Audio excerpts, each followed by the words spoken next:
So on that day in 1820, when Joseph Smith supposedly went out in the woods alone to pray, and he had a vision of God the Father and Jesus Christ come to him, and he was told by Jesus not to join any of the churches because they're all wrong. They teach for doctrines and commandments of men, having a form of godliness but denying the power thereof.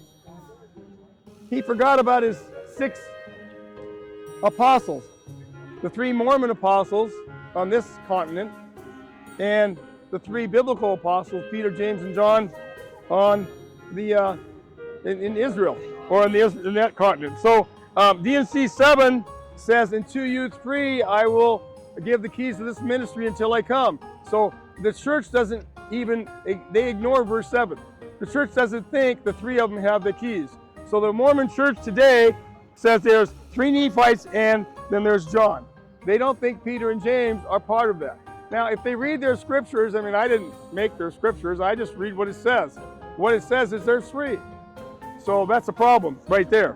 So I believe, my other side of the sign says, I believe Mormons know enough information that they know the Mormon church is wrong.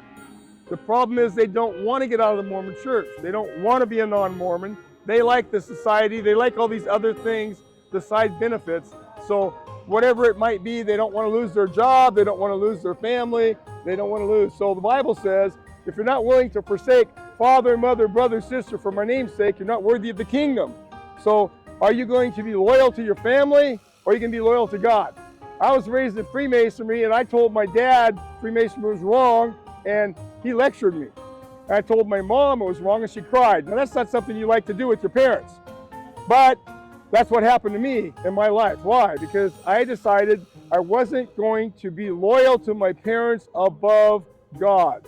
Be loyal to God first. My parents have to be down the list somewhere. And that's not what people do today. They are loyal to their family. They're loyal to things, their job. They're loyal to themselves. They're not loyal to God. So something you have to learn to do is to be loyal to God.